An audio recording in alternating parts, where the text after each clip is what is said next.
তো হয়ে গেছে আজকে আমার বন্ধুর গাড়ির কাজ করাতে, যে আমার সাথে যে এরকমটা হয়ে যাবে আমরা কখনো আশা করতে পারি না। আসো তোমাদের কিন্তু শুরু থেকে বলি, সকাল 9টার সময় কটা বন্ধু নামে কটা ছাগল ছানাকে নিয়ে চলে যাচ্ছিলাম আমার বন্ধুর গাড়ির কাজ করাতে।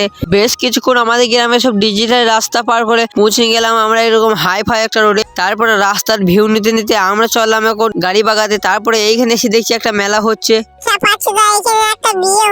কি করে বুঝবো, ওরা তো সব আটা আমাকে চলে যাচ্ছে। আমি হচ্ছে কোনো পুজো টুজো হচ্ছে। এই মেয়েগুলো তোমরা তো আটা আমাকে বন্ধ করো বাবু, বন্ধ করো। আর এই যে তোমরা দেখছো এই দোকানটাতে নাইটি চুড়িদার যাবতীয় জিনিস যা কিছু থাকবে সব পাবে।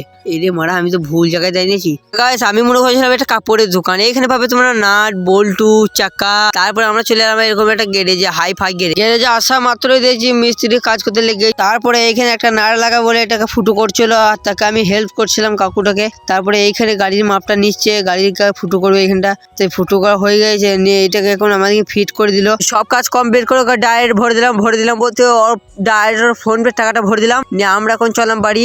আর আজকের এই মিনি ব্লগটা এতটাই ছিল। তোমাদের কাছে যদি একটু ভালো লেগে থাকে ভিডিওটাকে একটা লাইক করে পেজটাকে ফলো করে দিও। Tata bye bye.